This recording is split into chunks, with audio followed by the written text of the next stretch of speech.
Genesis 9. God's covenant with Noah. Then God blessed Noah and his sons, saying to them, Be fruitful and increase in number and fill the earth. The fear and dread of you will fall on all the beasts of the earth, and on all the birds in the sky, on every creature that moves along the ground, and on all the fish in the sea. They are given into your hands. Everything that lives and moves about will be food for you. Just as I gave you the green plants, I now give you everything. But you must not eat meat that has its lifeblood still in it, and for your lifeblood I will surely demand an accounting. I will demand an accounting from every animal, and from each human being too. I will demand an accounting for the life of another human being. Whoever sheds human blood, by humans shall their blood be shed, for in the image of God has God made mankind. As for you, be fruitful and increase in number. Multiply on the earth and increase upon it. Then God said to Noah and to his sons with him, I now establish my covenant with you and with your descendants after you, and with every living creature that was with you, the birds, the livestock, and all the wild animals, all those that came out of the ark with you, every living creature on earth. I establish my covenant with you. Never again will all life be destroyed by the waters of a flood. Never again will there be a flood to destroy the earth. And God said, This is the sign of the covenant I am making between me and you and every living creature with you, a covenant for all generations to come. I have set my rainbow in the clouds, and it will be the sign of the covenant between me and the earth. Whenever I bring clouds over the earth and the rainbow appears in the clouds, I will remember my covenant between me and you and all living creatures of every kind. Never again will the waters become a flood to destroy all life. Whenever the rainbow appears in the clouds, I will see it and remember the everlasting covenant between God and all living creatures of every kind on the earth. So God said to Noah, This is the sign of the covenant I have established between me and all life on the earth. The sons of Noah. The sons of Noah who came out of the ark were Shem, Ham, and Japheth. Ham was the father of Canaan. These were the three sons of Noah, and from them came the people who were scattered over the whole earth. Noah, a man of the soil, proceeded to plant a vineyard. When he drank some of its wine, he became drunk and lay uncovered inside his tent. Ham, the father of Canaan, saw his father naked and told his two brothers outside. But Shem and Japheth took a garment and laid it across their shoulders. Then they walked in backward and covered their father's naked body. Their faces were turned the other way so that they would not see their father naked. When Noah awoke from his wine and found out what his youngest son had done to him, he said, Cursed be Canaan. The lowest of slaves will he be to his brothers. He also said, Praise be to the Lord, the God of Shem. May Canaan be the slave of Shem. May God extend Japheth's territory. May Japheth live in the tents of Shem, and may Canaan be the slave of Japheth. After the flood, Noah lived 350 years. Noah lived a total of 950 years, and then he died. Genesis 10. The Table of Nations. This is the account of Shem, Ham, and Japheth, Noah's sons, who themselves had sons after the flood. The Japhethites. The sons of Japheth, Gomer, Magog, Madai, Javan, Tubal, Meshech, and Tyrus. The sons of Gomer, Ashkenaz, Riphath, and Togarmah. The sons of Javan, Elisha, Tarshish, the Kittites, and the Rodanites. From these the maritime people spread out into their territories by their clans within their nations, each with its own language. The Hamites. The sons of Ham, Cush, Egypt, Put, and Canaan. The sons of Cush, Seba, Havilah, Septa, Rama, and Septica. The sons of Rama, Sheba, and Dedan. Cush was the father of Nimrod, who became a mighty warrior on the earth. He was a mighty hunter before the Lord. That is why it is said, like Nimrod, a mighty hunter before the Lord. The first centers of his kingdom were Babylon, Uruk, Akkad, and Calneh in Shinar. From that land he went to Assyria, where he built Nineveh, Rehoboth-ir, Keilah, and Resen, which is between Nineveh and Keilah, which is the great city. Egypt was the father of the Ludites, Enamites, Lehabites, Naphtuhites, Petrusites, Casluhites, from whom the Philistines came, and Caphtorites. Canaan was the father of Sidon his firstborn, and of the Hittites, Jebusites, Amorites, Girgashites, Hivites, Archites, Sinites, Arvadites, Semarites, and Hamathites.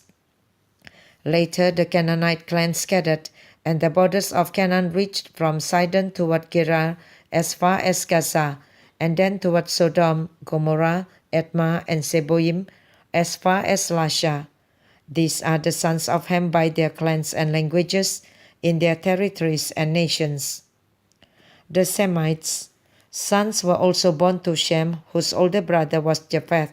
Shem was the ancestor of all the sons of Eber. The sons of Shem, Elam, Ashur, Arphaxad, Lut, and Aram. The sons of Aram, Uz, Hul, Geter, and Meshech. Arphaxad was the father of Shelah, and Shelah the father of Eber. 2 sons were born to Eber. One was named Peleg, because in his time the earth was divided. His brother was named Joktan. Joktan was the father of Almodad, Shilef, Hazar-Maphath, Jerah, Hadoram, Usal, Diklah, Obel, Abimael, Sheba, Ophir, Havilah, and Jobab. All these were sons of Joktan. The region where they lived stretched from Misha toward Sephar, in the eastern hill country. These are the sons of Shem by their clans and languages, in their territories and nations. These are the clans of Noah's sons, according to their lines of descent, within their nations. From these the nations spread out over the earth after the flood.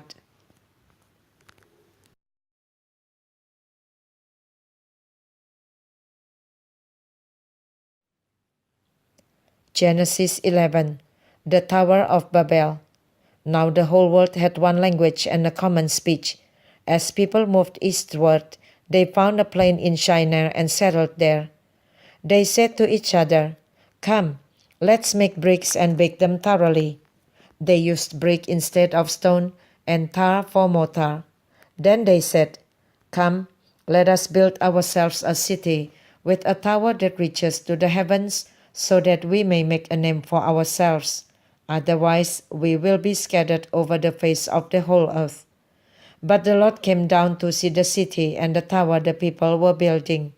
The Lord said, "If as one people speaking the same language they have begun to do this, then nothing they plan to do will be impossible for them.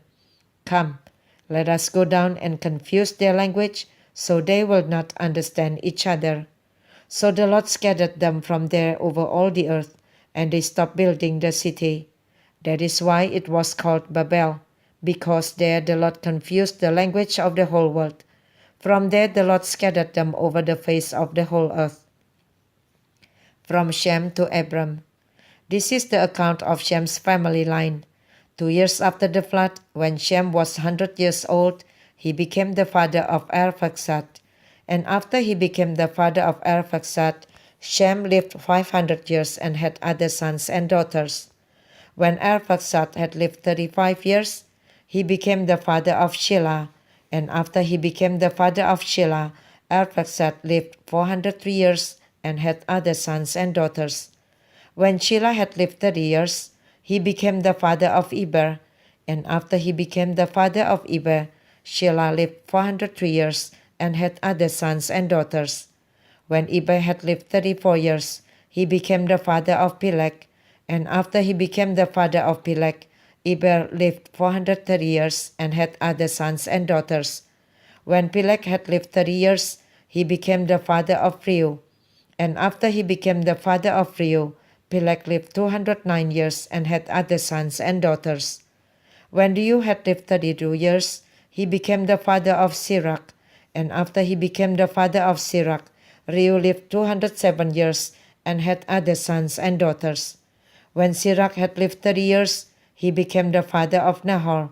And after he became the father of Nahor, Sirach lived 200 years and had other sons and daughters. When Nahor had lived 29 years, he became the father of Terah. And after he became the father of Terah, Nahor lived 119 years and had other sons and daughters. After Terah had lived 70 years, he became the father of Abram, Nahor, and Haran.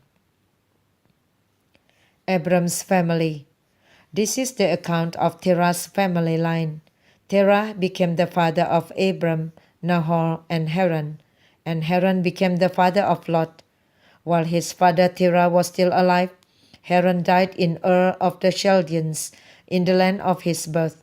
Abram and Nahor both married. The name of Abram's wife was Sarai, and the name of Nahor's wife was Milcah. She was the daughter of Haran, the father of both Milcah and Iscah. Now Sarai was childless because she was not able to conceive. Terah took his son Abram, his grandson Lot, son of Haran, and his daughter-in-law Sarai, the wife of his son Abram, and together they set out from Ur of the Chaldeans to go to Canaan. But when they came to Haran, they settled there. Terah lived 205 years, and he died in Haran. Genesis 12. The call of Abram. The Lord had said to Abram, "Go from your country, your people, and your father's household to the land I will show you. I will make you into a great nation, and I will bless you. I will make your name great, and you will be a blessing. I will bless those who bless you, and whoever curses you, I will curse, and all peoples on earth will be blessed through you." So Abram went as the Lord had told him, and Lot went with him. Abram was 75 years old when he set out from Haran. He took his wife Sarai, his nephew Lot, all the possessions they had accumulated, and the people they had acquired in Haran, and they set out for the land of Canaan, and they arrived there. Abram traveled through the land as far as the site of the great tree of Moreh at Shechem. At that time the Canaanites were in the land. The Lord appeared to Abram and said, "To your offspring I will give this land." So he built an altar there to the Lord who had appeared to him. From there he went on toward the hills east of Bethel and pitched his tent with Bethel on the west and Ai on the east. There he built an altar to the Lord and called on the name of the Lord. Then Abram set out and continued toward the Negev. Abram in Egypt. Now there was a famine in the land, and Abram went down to Egypt to live there for a while because the famine was severe. As he was about to enter Egypt, he said to his wife Sarai, "I know what a beautiful woman you are. When the Egyptians see you, they will say, 'This is his wife.' Then they will kill me but will let you live. Say you are my sister, so that I will be treated well for your sake, and my life will be spared because of you." When Abram came to Egypt, the Egyptians saw that Sarai was a very beautiful woman. And when Pharaoh's officials saw her, they praised her to Pharaoh, and she was taken into his palace. He treated Abram well for her sake, and Abram acquired sheep and cattle, male and female donkeys, male and female servants, and camels. But the Lord inflicted serious diseases on Pharaoh and his household because of Abram's wife Sarai. So Pharaoh summoned Abram. "What have you done to me?" he said. "Why didn't you tell me she was your wife? Why did you say, 'She is my sister,' so that I took her to be my wife? Now then, here is your wife. Take her and go." Then Pharaoh gave orders about Abram to his men, and they sent him on his way with his wife and everything he had.